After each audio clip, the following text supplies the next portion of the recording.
An acoustic performance for an artist in tune with her community. This exhibition is personal for Chelsea Davies, and Langworthy Cornerstone has embraced this Salford artist. I lived really close to here when I was a kid. Art's so important because I think when you come from somewhere like a council estate, it's not something that's always pushed on kids. It's not something that's taught in school, and I think the more popular it gets, it will.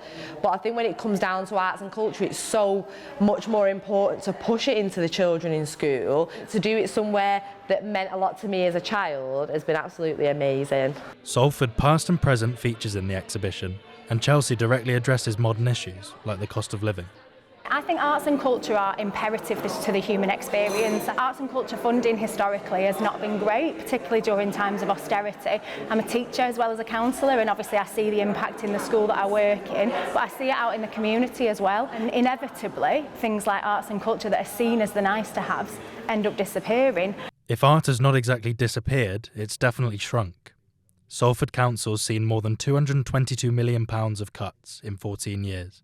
In a decade, the city's population rose by 15.4%, nearly 40,000 people.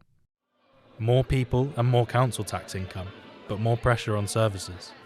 Schools, social care and protection of vulnerable residents have become the priority.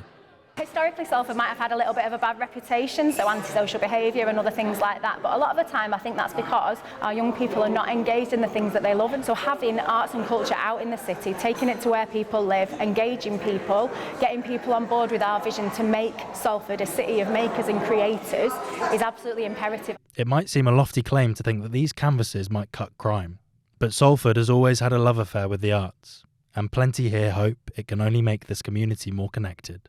Josh Brooks, Keys News, Langworthy.